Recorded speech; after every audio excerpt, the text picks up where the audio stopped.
Okay, ladies and gentlemen, today we're going to talk about the geography of ancient Greece and how it affected their development. Now, we've already talked about how Greece is a peninsula, which means that it is surrounded by water on three sides, and we also talked about how this jagged coastline that it has makes for good harbors. But today we're going to take a closer look at the terrain in Greece. So let's start by looking at this photograph. This is the landscape of Greece. It is very mountainous. This land itself is not very productive, which means it's not very good for farming. And Greece also has very mild winters and long, hot, dry summers. So there's not a lot of crops that are easily grown in Greece, but there are two that they were able to grow and they were able to profit off of. The first being grapes, and the second being olives. Now, these two crops are then used to make two goods that the Greeks were then able to trade. Wine, made out of the grapes, and of course the olive oil made out of the olives. Now, the Greeks needed to trade with other nations. They needed to find resources that their mainland lacked, especially certain metals that they could use in developing their farming tools. So they looked to the east, to Asia Minor.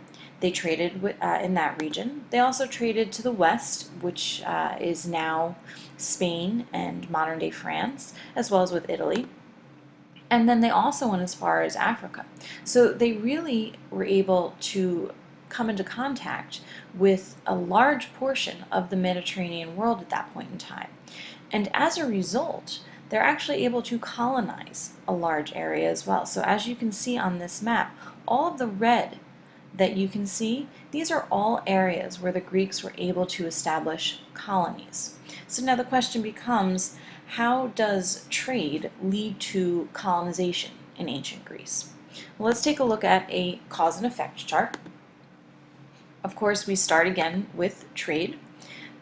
As the Greeks trade, they're able to become more wealthy. They're able to develop more agricultural tools. And those agricultural tools are going to help them with their farming, obviously. And we're going to now have a surplus of food. That typically leads then to a population increase. So herein lies the problem. We have more people, but Greece itself, the mainland, is not getting any bigger. So where do we put these people so that everyone can live comfortably? Well, that's why the Greeks begin to then colonize in these areas that they're trading with. Now, sometimes it was easy and peaceful. They just settled in these areas, but other times it did mean conflict and war. But let's take a look at another way that the geography of Greece impacted their development. So we go back to our original picture here, our photograph, and again focusing on these mountains. Now, during what's often referred to as the Dark Ages in ancient Greece, people lived in these small farming villages. And as these villages began to unite together, they evolved into what's called a city-state. And these city-states developed independently from one another. Now, it wasn't because they didn't like each other necessarily, but it's because of their terrain. They literally could not get to one another easily because of this mountainous terrain.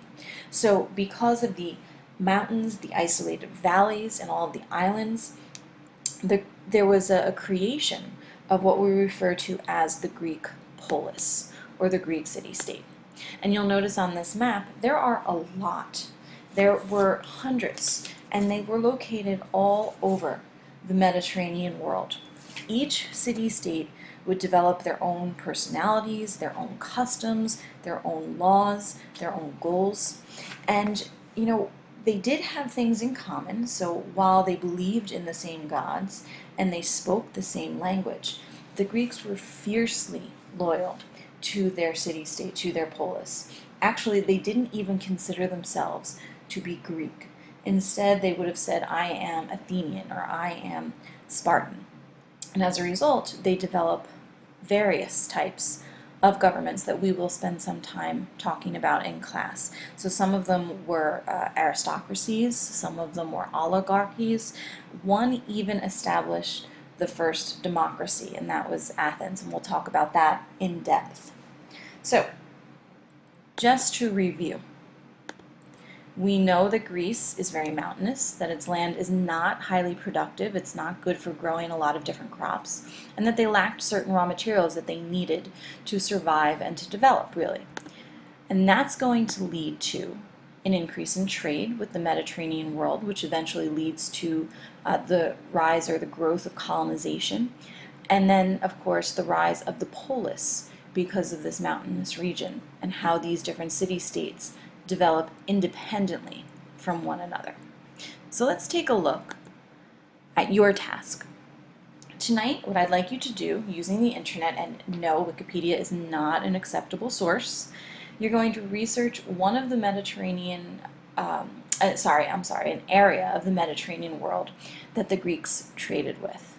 Look at what items did they trade and who did they trade with. What challenges might they have faced?